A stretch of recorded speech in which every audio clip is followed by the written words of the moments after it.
semuanya. Pada kesempatan kali ini kita akan membahas tentang penggunaan obat yang tepat dan aman sesuai edukasi dan KIE. Dengan cara memahami cara penggunaan obat, aturan minum, efek samping, serta beberapa hal yang perlu diperhatikan. Diharapkan terapi yang dijalani oleh pasien tersebut bisa lebih efektif dan kesehatan tetap terjaga. Yuk simak informasinya sampai selesai. Pada studi kasus kali ini yaitu pasien Tuan Beton dengan berusia 54 tahun diresepkan obat aspirin 80 mg sebanyak 20 tablet, simvastatin 20 mg sebanyak 20 tablet, bisoprolol 2,5 mg sebanyak 20 tablet, nitrogliserin 2,5 mg sebanyak 50 tablet, kemudian ada obat ISDN 2,5 mg sebanyak 20 tablet, clopidogrel 75 mg sebanyak 20 tablet, dan captopril 12,5 mg sebanyak 60 tablet. Setelah berkonsultasi dengan dokter, ingin menembus obat di Apotek Bakti Kencana, yang dimana pada Apotek Bakti Kencana ini memiliki obat aspirin 85 mg sebanyak 15 tablet, simvastatin 20 mg 20 tablet, bisoprolol 2,5 mg 20 tablet, nitrogliserin 2,5 mg 40 tablet, obat ISDN 2,5 mg 20 tablet, captopril 12,5 mg sebanyak 50 tablet, tetapi tidak memiliki clopidogrel. Selanjutnya, mari kita simak dokumentasi dari pengkajian resep, etiket, dan salinan resepnya.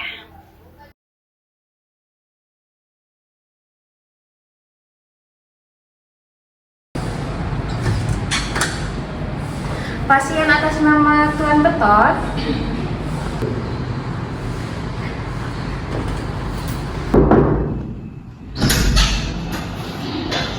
Selamat datang Pak. Silakan. Bapak, selamat siang. Kenalkan, saya Iksan sebagai apoteker yang bertugas hari ini. Ada yang bisa saya bantu? Pak, saya tadi diarahin oleh perawat untuk konseling. Ini untuk resepnya Pak. Baik, saya cek kelengkapan resepnya terlebih dahulu Pak. Untuk Tuan Beton ya? Iya Pak. Ini resepnya atas nama Bapak sendiri atau Saya anaknya Pak. Baik, usianya? Saya itu 54 tahun. Baik Bapak, kalau boleh saya tahu kenapa atas nama Tuan Beton tidak ada hasilnya? Nah, untuk bapak saya tuh udah tua kan Pak. Jadi mungkin dia agak pelupa kalau dikasih obat tuh. Jadi saya datang ke sini. Baik. Kemudian apakah Bapak bersedia untuk saya menjelaskan mengenai konseli terhadap obat ini? Bersedia Pak. Baik. Kemudian saya di sini akan menjelaskan tujuan dari konseling ini supaya penggunaan obat pada Bapak Beton ini tepat, aman, dan mengurangi efek samping yang diperlukan. Dari resep ini saya lihat ada 7 obat ya Pak keseluruhannya.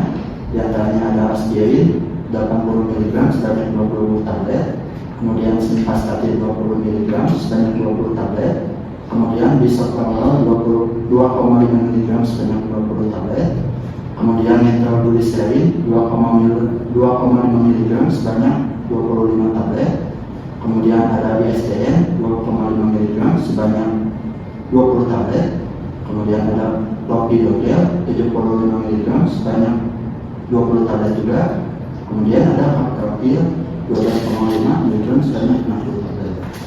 Di antara obat ini, seluruh obat ini sudah tersedia, tetapi untuk clopidogrel ini obatnya sudah habis Pak. Baik Bapak, sebelumnya apakah dokter sudah menjelaskan penggunaan obat yang sudah diberikan? Belum Pak. Baik, kemudian apakah dokter juga sudah menjelaskan cara penggunaan obatnya? Belum juga.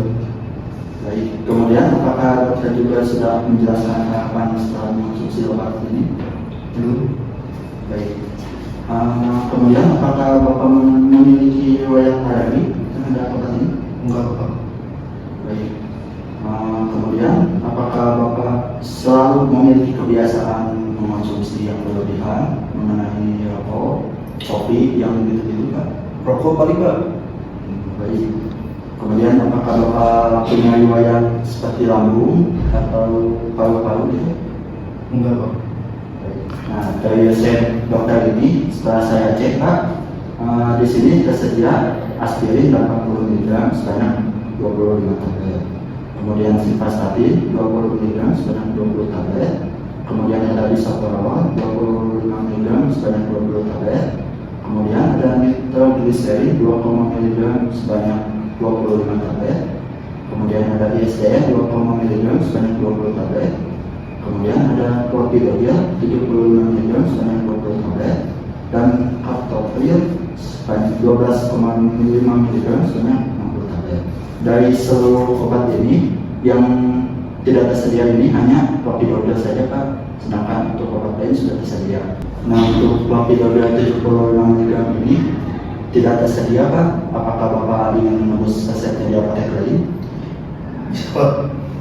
Baik Pak, untuk obat yang pertama ini ada aspirin 80 mg. Obat ini digunakan 1 kali 1 tablet dalam sehari. Khasiatnya yaitu untuk mengecek darah ya Pak. Kalau boleh tahu, bapaknya Bapak ini bangun tidur jam berapa? Biasanya bangun jam 5 Pak. Baik, karena bangun jam 5, obat ini sebaiknya dikonsumsi pada pukul 7 pagi Pak. Penggunaan obat ini digunakan sesudah makan. Obat ini harus dihabiskan ya Pak. Untuk expired date-nya ada pada bulan 3 tahun 2026. Kemudian untuk obat kedua ada simvastatin 20 mg. Obat ini digunakan 1 kali 1 tablet dalam sehari juga ya Pak. Khasiatnya untuk menurunkan kolesterol. Obat ini digunakan di malam hari ya Pak. Untuk jam tidurnya biasanya pukul berapa? Biasanya jam 10 itu udah tidur Pak. Baik, karena jam 10 sudah tidur, obat ini dikonsumsi pada pukul 8 malam. Obat ini harus dihabiskan juga ya Pak. Kemudian penggunaan obatnya digunakan sesudah makan. Jumlah obat ini ada 20 tablet. Untuk expired date-nya ada pada bulan 5 tahun 2029. Kemudian untuk obat yang ketiga ini ada obat ISDN 2,5 mg Pak.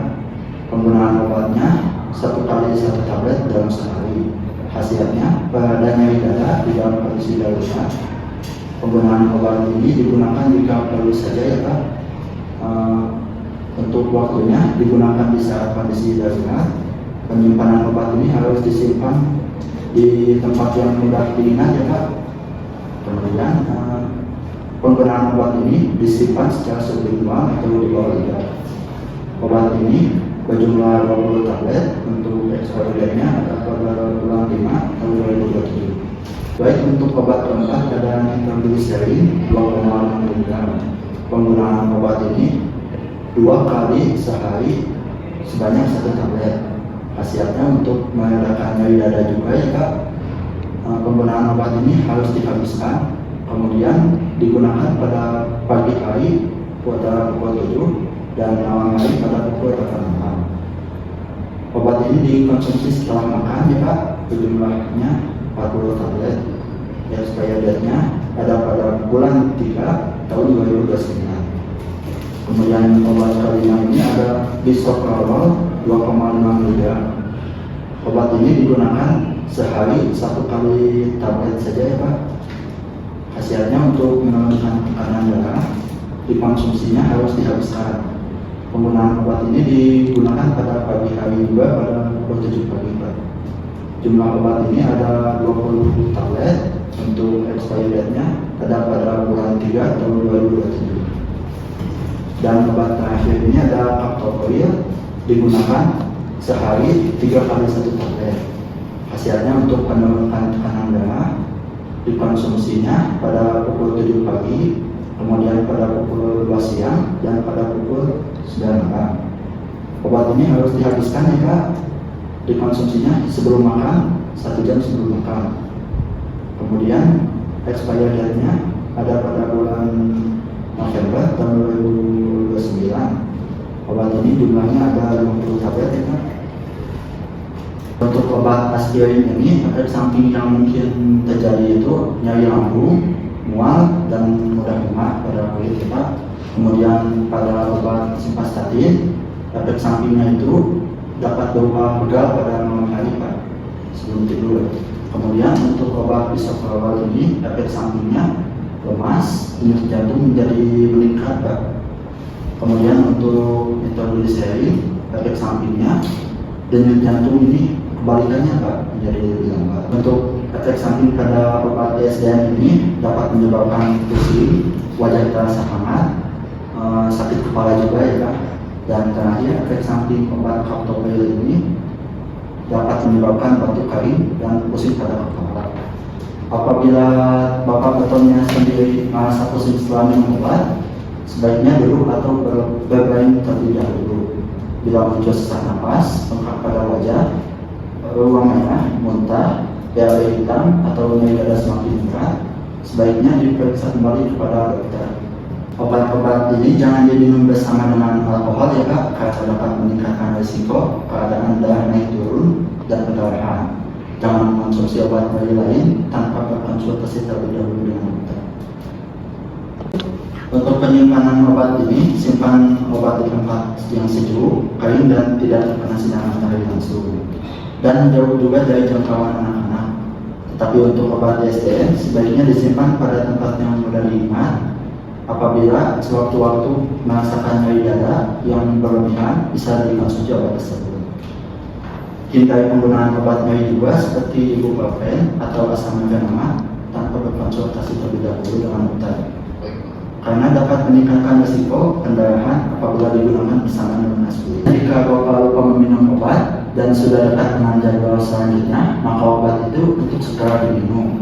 Cukup diminum dosis selanjutnya saja dan tanpa perlu mendatangkan dosis tersebut. Kemudian untuk informasi gaya hidupnya, untuk mengurangi makanan berlemak dan tinggi garam. Kemudian untuk menghindari merokok dan alkohol. Kemudian istirahat cukup dan olahraga ringan sesuai dengan perintah dokter. Kemudian kelola stres dengan baik. Jika obat hampir habis atau keluhan belum membaik, maka silakan untuk kembali ke dokter untuk diperiksa lebih lanjut.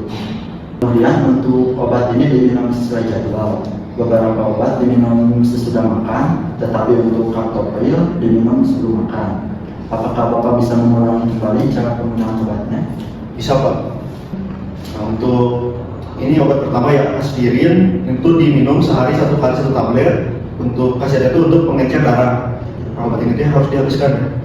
Dan diminumnya itu dikunyah sebelum makan, 30 menit sebelum makan ya Pak. Terus untuk obat yang kedua, ini ada simvastatin. Diminumnya itu sehari 1 kali 1 tablet ya, untuk menurunkan kolesterol. Ini juga dihabiskan ya. Nah, diminumnya itu pada malam hari memang 20 menit sesudah makan. Untuk obat ketiga itu ada bisoprolol. Diminumnya sehari 1 kali 1 tablet. Khasiatnya itu untuk menurunkan tekanan darah. Ini juga harus dihabiskan. Ini diminumnya pagi-pagi jam 7. Diminum juga sesudah makan. Oke, untuk selanjutnya itu obat captopril Pak. Diminum sehari 3 kali 1 tablet. Khasiatnya itu untuk menurunkan tekanan darah. Ini juga dihabiskan. Nah, kalau ini mah diminumnya 3 kali, pagi, siang, dan malam. Diminumnya sesudah makan, sebelum makan yang ini mah. Nah, terus obat ini ada obat nitrogliserin. Nah, ini diminum sehari 2 kali 1 tablet. Khasiatnya itu untuk pada nyeri dada ya Pak. Ini juga harus dihabiskan, diminumnya pagi sama malam. Sama diminumnya juga sesudah makan ya. Nah, untuk obat selanjutnya, ini ada ISDN, diminumnya sehari 1 kali 1 tablet. Itu untuk pereda nyeri, diminumnya itu jika perlu, jika darurat ya. Diminumnya jika darurat aja ya berarti. Sama diminumnya itu di bawah lidah, disimpan di bawah lidah. Oke. Itu. Baik, apabila ada pertanyaan atau keluhan selama penggunaan obat, silakan datang kembali ke apotek atau berkonsultasi kembali dengan dokter. Terima kasih itu prosesnya. Baik, terima kasih. Semoga sembuh. Baik Pak, terima kasih juga.